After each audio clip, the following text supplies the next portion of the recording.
স্বাধীনতা দিবস হোক বা অন্য কোনো দিবস হোক, একটা গৃহিণীর কিন্তু কখনোই ছুটি থাকে না। সবার ছুটি থাকলেও সে কিন্তু কখনোই ছুটি পায় না রান্নাঘর থেকে বা তার সংসারী জীবন থেকে। যতই যাই হোক না কেন, তবুও কিন্তু তাকে সংসারের সব দায়িত্ব পালন করতেই হবে। হ্যালো এভরিওয়ান, আসসালামু আলাইকুম। কেমন আছো সবাই? আশা করছি সবাই অনেক বেশি ভালো এবং সুস্থ আছো। আমরাও আলহামদুলিল্লাহ বেশ ভালো আছি। শুভ স্বাধীনতা দিবস সবাইকে জানিয়ে আজকের ভিডিওটি শুরু করছি। সকালবেলা উঠেই দেখি ভাস্তিকে, আমি মুখ দিয়ে যখন ঘরে আসি তখন দেখি ভাস্তি একদম রেডি হয়ে উঠানে ঘুরছিল। তাই ওকে ডেকে নিয়ে একটু ভিডিও ক্লিপ নিয়ে নিলাম তোমাদেরকে দেখানোর জন্য। দেখতেই পেয়েছো কি সুন্দরভাবে সেজেছে, তাকে কিন্তু খুব মিষ্টি লাগছে। মাশাআল্লাহ কমেন্ট করতে অবশ্যই ভুলে যেও না। তারপরেই কিন্তু চলে আসলাম ঘরে, ওর একটু অনেকগুলো ফটো উঠাই দিলাম। ওই ফুলটা যে দেখতে পাচ্ছ বুকেটা আর কি, বুকেটা অনেক সুন্দর। কালকে ওর মা রাত্রে একদম বানায় নিয়েছে, মালবাজার থেকে আর কি। তো ফোন করে বানানো হয়েছে, তারপরে কিন্তু দিয়ে দিয়েছে, সাথ বানিয়ে দিয়েছে। অনেক ভালো লেগেছে, সেটাও তোমাদের সঙ্গে শেয়ার করলাম। রান্নাঘরেই এসে দেখি আজকে তো কাজ, রান্নাঘরের কাজ তো একদম করতেই লাগবে, যেহেতু আমরা গৃহিণী।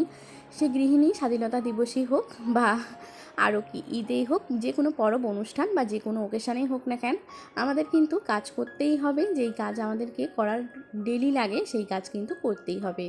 তো দেখতে পাচ্ছ এখন কিন্তু রুটি করে নিচ্ছি। আর অনেক দিন পরে আজকে একটু রুটিটা করছি, প্রায় 7-8 দিন পর আর কি রুটিটা করছি। কারণ আজকে একটু রুটি খেতে ইচ্ছে করলো, আর হাজব্যান্ডও যেহেতু সে বাড়িতেই আছে, তাই ভাবলাম যে রুটি করি, তাহলে কিন্তু ওই যে দুজনে রুটি পছন্দ করি, সে কারণে কিন্তু খাওয়া যাবে। এদিকে যে কুকারে দেখতে পাচ্ছ ওখানে মাংসটা বসা আছে, একটু গরম করে নিয়েছি রাতের মাংসটা।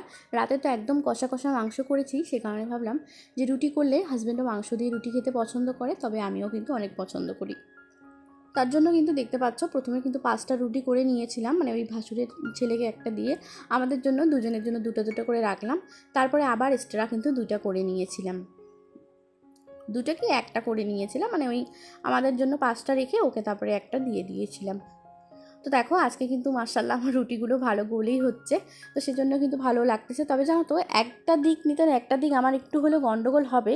এদিকে যে দেখতে পাচ্ছ তাওয়াটার মধ্যে প্রথমে রুটিগুলো সেঁকে নেওয়ার জন্য দিয়েছি, কিন্তু কেন জানি না রুটিগুলো না কেমন একটা ফুলছেও না, আর ভিতরে একটুর জন্য পোড়া লেগে যাচ্ছে। তাই কিন্তু ওইটাকে আবার পরে চেঞ্জ করেছি, তোমরা হয়তো দেখতেই পাবা ভিডিওতে। আসলে রুটিটা না পোড়া লেগে একদম ভিতরটা একটু ফুটো হয়ে যাচ্ছে, সে কারণে ভালো করে ফুলছে না। না ফুললে কিন্তু একদম শক্ত শক্ত লাগে, ভালোও লাগে না।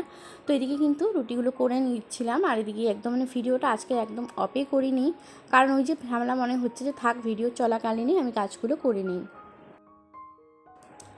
তো এদিকে কিন্তু প্রথমে এই রুটিটাকে সেঁকে নিচ্ছিলাম। আমি ভাবছিলাম যে আচ্ছা এখানে দাঁড়িয়ে রুটিগুলো ভালো করে সেঁকে নিই, তো তাহলে যদি পোড়া না লাগে বা আর অন্য কিছু প্রবলেম দেখা না দেয়, কিন্তু সেটা আর কোনো কাজেই দিল না। তারপরে কিন্তু আমাকে তাওয়াটা চেঞ্জ করতেই হলো।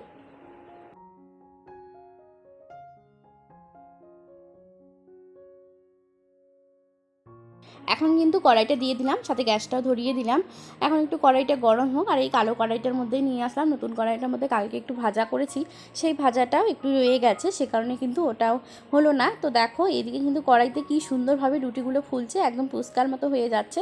সে কারণে কিন্তু প্রথমে এর জন্য মনটা অনেক খারাপ লাগছে যে এখন দেখো একদম ফুচকার মতো ফুলে গেছে, আর এত সুন্দর লাগছে না। তবে কি জানো তো, এই যখন উঠিয়েছিলাম না তখন হাতের মধ্যে একটু পোড়া গিয়েছিল। তাড়াহুড়ো করে নাস্তা করে নিয়েছে, হাজব্যান্ড উঠে গেছে, হাজব্যান্ডকে ডেকে উঠাতে হয়েছে। যদিও আজকে যেহেতু স্বাধীনতা দিবস, আমাদের বাড়িতেই তো ফ্ল্যাগ থাকে, আর আমার হাজব্যান্ডের ক্লাবের একজন ভালো সদস্য আর কি বলতে গেলে, তার কাছে সব কিছু থাকে আমাদের বাড়িতেই, খাতাপত্র ক্লাবের যে কোনো জিনিস তো সব কিছু এখানে থাকে। এই যে দেখতে পাচ্ছ ভিটি ভিটি হ্যাঁ ভিটিটা হয়নি, তবে রডগুলো দেওয়া আছে, রড বাঁধাই হয়ে গেছে। এখানে না একটা ক্লাব ঘর হবে, সে কারণে কিন্তু সে এইদিকেই নিয়ে আসা হলো আর কি, এই বাচ্চাটার এইখানে।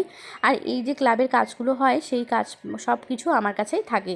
এদিকে বাবুও এসে গেছে আগে, বাবু আমাকে রেখে দৌড়ায় চলে আসলো, আর আমি কিন্তু সবার একটু ভিডিও ক্লিপ নিচ্ছিলাম। এদিকে দেখো কতগুলো লোক হয়ে গেছে না, আবার কিন্তু পরে অনেক লোক এসেছে, তোমরা হয়তো দেখবা ভিডিওতে। তো দেখো এদিকে কিন্তু হাজব্যান্ডে সব কিছু করলো, একদম বাঁশ গাড়া থেকে ধরে ফুল পর্যন্ত সব কিছু ওই ম্যানেজ করেছিল, বাচ্চাদেরকে দিয়ে ম্যানেজটা করিয়ে নিয়েছিল। আর সাথে কিন্তু একদম পতাকাটা যে লাগানো বা বাঁধানো সব কিছুই করে দিয়েছে। এদিকে সাইডে দেখতে পাচ্ছ ওই দিকে একটা খয়েরি কালারের একটা জামা পরে আছে একজন, আমাদের দিকে তাকাচ্ছে মাঝে মাঝে একটু করে। তিনি হচ্ছেন আমার ভাসুর, তিনি হচ্ছেন আমার ছোট ভাসুর আর কি। এরা আমার হাজব্যান্ডরা 3 তিন ভাই। আর ওই যে গ্রিন কালারের যে জামা পরে আছে সে তো আমার হাজব্যান্ড, সবাই জানো। তারপর এদিকে আমাদের পাড়ারই সবাই আছে, ভাই, দেওর, ভাসুর, মানে সবাই আর কি। সবাই মিলে আমরা একসঙ্গে প্রতিবারই এই দিনটাতে অনেক মজা করি। আর সবাই অনেক মানে সবার একটু হলেও আনন্দতে কাটি দিনটা। তো এদিকে দেখতে পাচ্ছ একটা ভাসুরকে দিয়েই পতাকাটা উঠানো হচ্ছে। আমার হাজব্যান্ড ঠিক করে দিলে উনি কিন্তু পতাকাটা উদ্বোধন করছিলেন।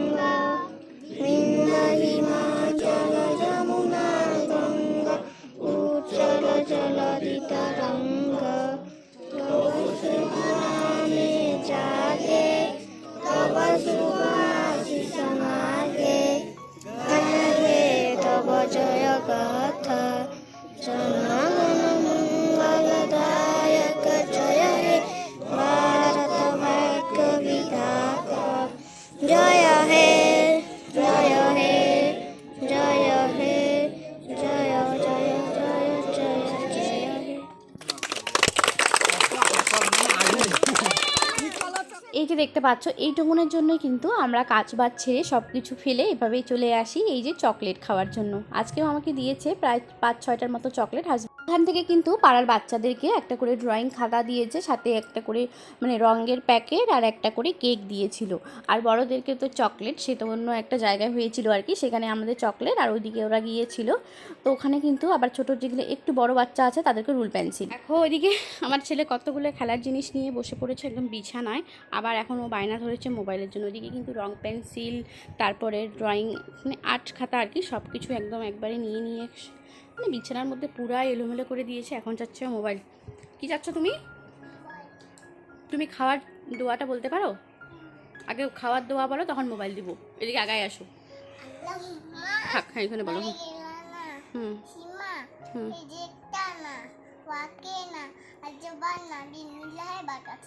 Good boy.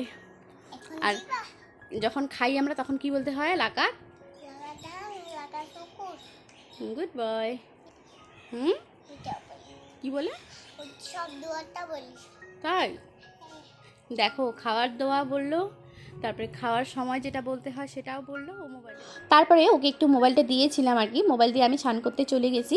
তারপরে এসে কিন্তু একদম স্নান করা, তারপরে একটু শুয়ে থাকা, খাওয়া দাওয়া সব কিছু কমপ্লিট হয়ে গেছে। বিকেলবেলা একটু ভিডিও ক্লিপ নিলাম। হাজব্যান্ড নিয়ে এসেছে এখানে ডিমের চপ। তো আমরা এখন মা, ছেলে, হাজব্যান্ড সবাই মিলে একটু ডিমের চপ খাবো। এখানে নিয়ে এসেছে 6টা, হাজব্যান্ড একটা নিয়েছে। আর এখানে তো এদিকে দেখো আজকে ভিডিওটা একদম ভালো মতো করে শ্যুট করতে পারছি না, কারণ শরীরটা একটু ভালো নেই। সে কারণে কিন্তু এখন মেডিসিন নিয়ে আসছে হাজব্যান্ড, মেডিসিন নিতে হবে। তো দেখো এখন কিন্তু রাতে খাওয়া দাওয়ার পালা। এখানে একটু ডাল আছে, সাথে কিন্তু এখানে একটু তরকারি আছে, বাঁধাকপি আলু দিয়ে মাংস, আর আজকে একটু টমেটো পোড়া করে নিলাম। এখন যেহেতু শাশুড়ি মা বাড়িতে নেই, সে কারণে কিন্তু আমাদের বিন্দাস চলে যায় এভাবে। শাশুড়ি মা বাড়িতে থাকলে কিন্তু উনি অনেক কিছু খেতে পারেন না বা খান না, সে কারণে আমাকে একটু হলেও রান্না করতে হয় 2টা বেলায়। আর উনি যখন থাকেন না তখন কিন্তু একবেলায় রান্না করলেও চলে যায়। আজকে যেমন ভাতটা করেছিলাম আর শুধু একটু মানে টমেটো পোড়া করেছিলাম, তার থেকে কিন্তু দিনের তরকারি সব কিছু ছিল। সাথে কিন্তু কয়েকটা পাঁপড় ভেজে নিলাম। আর প্রথমে যে বড় পাঁপড়টা দেখালাম না, ও হাজব্যান্ড কিন্তু বড় পাঁপড়টা নিয়ে এসেছে। সেই পাঁপড়টা না একদম গন্ধ করতেছে। তো পাশেই যেহেতু দোকান, তো ওই দোকান থেকে আবার পাঁপড় তখন এই পাঁপড়টা নিয়ে আসলো। এদিকে পাঁপড়টা ভেজে নিচ্ছি। আর বাবু কিন্তু ঘুমিয়ে গেছে, ওকে ঘুম থেকে ওঠানো হয়েছে। ও একদম পাঁপড় খাওয়ার জন্য পুরো এক্সাইটেড, আর মানে পুরো চিল্লাচিল্লি করছে ওকে পাঁপড় তখনই তাড়াতাড়ি দেওয়ার জন্য। তো দেখো এভাবেই কিন্তু ভাজতে গিয়ে অল্প তেলের মধ্যে কয়েকটা পাঁপড় ওর জন্য ভেজে নিলাম। তারপরে আবার ভালো করে ভাজছি আমাদের দুজনের জন্য আর কি। এদিকে কিন্তু হাজব্যান্ডকে ভাত দিয়ে দিয়েছি, তিনি কিন্তু খেতে বসে পড়েছেন। এদিকে দেখো কত কি আইটেম হয়ে গেছে না রান্না করেও। এখানে আছে দিনের তরকারি, আপা এনে দিল পালং শাক দিয়ে মাছ, তারপরে ডাল, অনেক কিছু তরকারি, পাঁপড় তো করলামই। তারপরে খাওয়া দাওয়া সমস্ত কিছু কমপ্লিট করে এখন যেহেতু আমাকে মেডিসিন নিতে হবে, এখন কিন্তু মেডিসিন নিচ্ছি। তো আজকের ভিডিওটা এখানে শেষ করছি। ভালো লাগলে লাইক, কমেন্ট, শেয়ার এবং সাবস্ক্রাইব করে দিও। দেখা হচ্ছে নেক্সট ভিডিওতে। সবাইকে আল্লাহ হাফিজ। আমার জন্য অবশ্যই দোয়া করো যাতে আমি তাড়াতাড়ি সুস্থ হয়ে যাই।